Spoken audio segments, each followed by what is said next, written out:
You know what I found the hardest thing as a sportsman? Retiring the second time around when did I retire?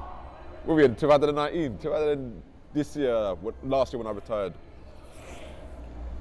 Coming out of sport in 2003 when I got banned for poor performance enhancers. Living in the outside world was tough. And I didn't know what to do. Obviously, so from the age of 14, all I'd done was train and eat. And I went to college, and Enfield College, not too far from where I'm currently located now. And I had no cares about the outside world. There was no script that had prepared me for that. And I had no idea what it was like to pay bills or about what to put on the table the next day. So when I got banned in 2003, that was it. My contract had disappeared. My house had disappeared. My cars had disappeared. My friends had disappeared.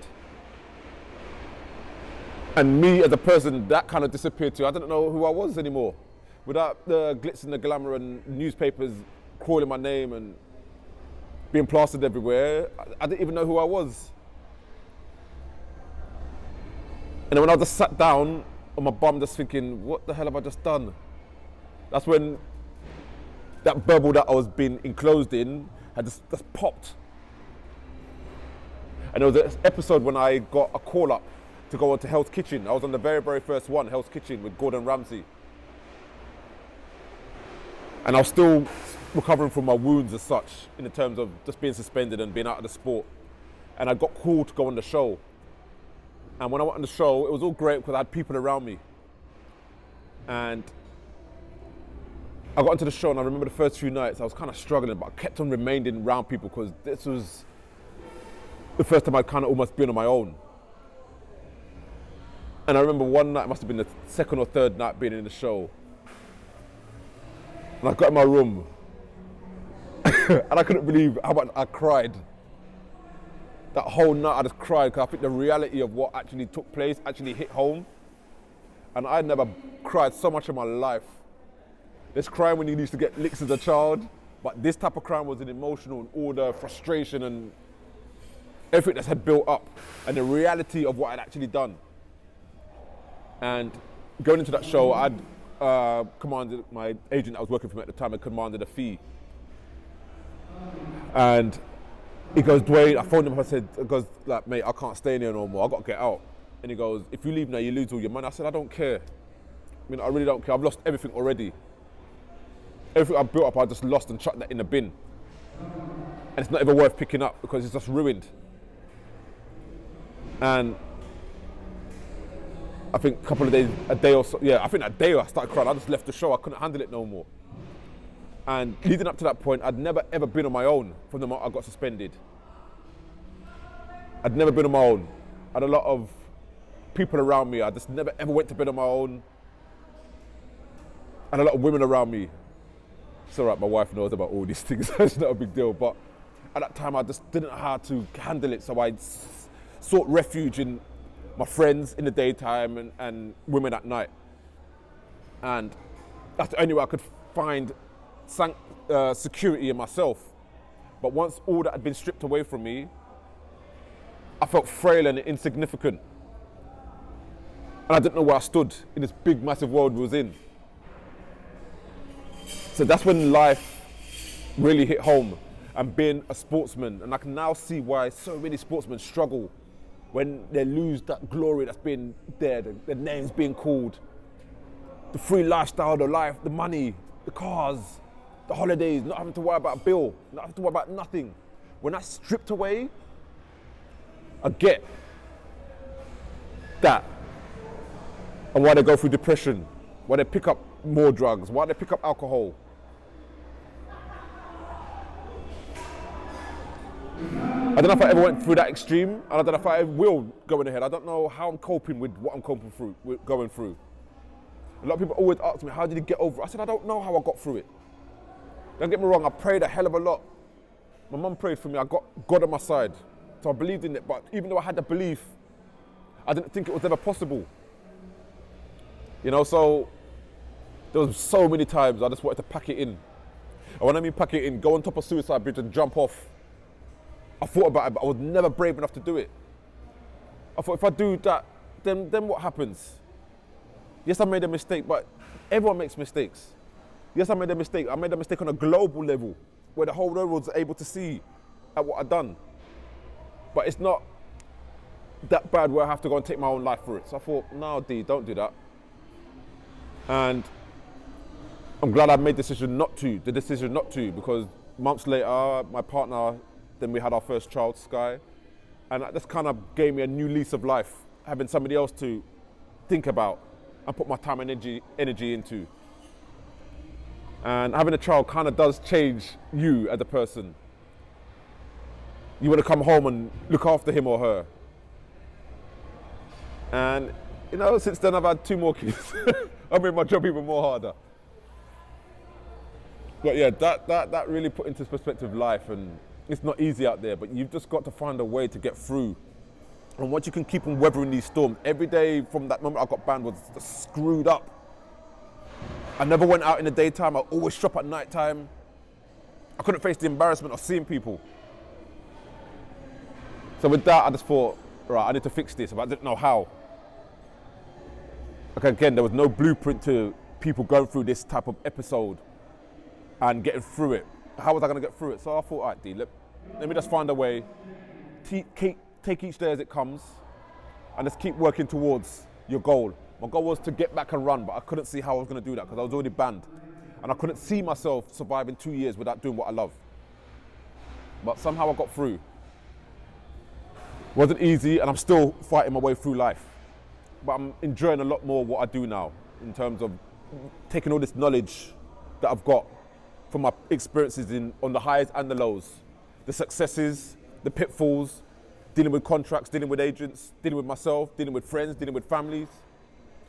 And it was funny because when I stopped sport, the first thing I said to myself is I don't ever want to coach people in this sport because of the bad taste and the experiences. But now upon reflection, I sit back and I'm like, why would I ever do that? There are so many athletes out there, young potential youngsters that want to do well in sport, and I've got life and knowledge and a PhD in life skills. I've got a PhD in life. This is not a written qualification. This is not something you go on the internet and say, let me get a PhD in life. This is something you learn on the job. And I've got that with honours, a 2.1 or whatever you call it. I got that. You know, so I thought, how can I not impart this into the next generation and prevent them from making the mistakes I did? We're all going to make mistakes. But if now they face that crossroad in their life, and if Wright says, okay, I've got the opportunity to take drugs or make a quick buck or take performance enhancers to go and beat a next man or beat a next girl, or you choose to take the left option. Yes, the left option is much more safer and much more cleaner, but it is a longer route. But I would always urge taking this route. Why? Because you'll meet a lot of nice people. You'll paint a much better picture, and you'll appreciate the rewards that you get when you do succeed. Not if, but when. These rewards that I chose to take they're all tarnished now because of that. They mean nothing. I've had to work. I've had to come from this long road on the right, come all the way back, start again, and take the left road. But along this left road, I've met some amazing people. I've learned a hell of a lot more about myself. And now I'm imparting my knowledge into the next generation. So going back to my point, why not wanting to be back in the sport, I'm glad, again, I chose the decision not to walk away from the sport, but re-inject good energy back into it. Because now, with the ability of me living life on both sides of the coin, when kids ask me what I did and why I did it and how I do it, and how, you know, the biggest question I got asked, a youngster from my academy asked me, how am I going to go and compete against other athletes that take drugs? It had me stone cold. I was just like, how do you answer that? The answer is, don't do what I did. I had suspicions that I was up against others that were taking performance enhancers. I didn't know. I had a suspicion. I had somebody else saying that this is what they're doing and I've got all their records. I don't know if it was true or not. I don't even know if what I was taking worked or not. It made me feel good. It made me look good in front of girls, and I thought, like I looked like Arnold Schwarzenegger. I felt great. But look what it done for me. Now, when asked that question by the youngster, I said, you know what? You are going to come up against people, not just only in sport, but in life, that are going to cut corners. There are going to be people that are going to say they're going to do X, Y, and Z for you, and then when they get to that point, they're going to steal your money. They'll steal your soul. They'll take everything from you. But you've got to have the ability to know that my dream is stronger than your intentions. If my dream says I'm going to make it, but you say I'm not, you're not strong enough to pull me down. You're not. But you have to have that dream. It has to be bigger than that person's words. It has to be. And if you hold on to that dream you've got long enough and firm enough, no one can't pull you down. No matter what performance enhancers they're taking, no matter how many more interviews they've got, and no matter how much more money they've got more than you. If your dream is to do this, it don't matter what they do, because you've already seen it. That route is somebody else's dream. You're investing in somebody else's investment and money, then putting money in their pocket. If your vision is clear as day, and when you're looking for things, you mustn't look like this. You have to see it with your eyes closed. If you're looking for the answer like this, it ain't gonna come, because there's too much going on. You have to be able to take time to pause, close your eyes and see it. When you hear people say use your mind's eye, you've got to see it with your eyes closed. You can see yourself walking down the track. You can see yourself walking down the aisle with your husband or wife. You can see yourself walking into the office, opening the door, and it's your office. If you can see that, no one can't take that away from you. Nobody. So I'm glad I've made the decisions I've made to re-inject and keep athletes on the path. Some of them that may come through my academy may choose the dark side. Young Anakin Skywalker turning to Darth Vader. It may happen. But I will see those cues. I'll see that early. Because I'll see a version of me in them. I'll see it. And if they're looking for answers, then they can come back home, come to the academy, or me, or friends, close friends or family, or any one of my coaches that were on the team, and talk. I didn't have the confidence in myself to talk. I didn't want to talk. I thought I knew it all. So, I'm glad I'm where I am. I'm glad I'm where I am.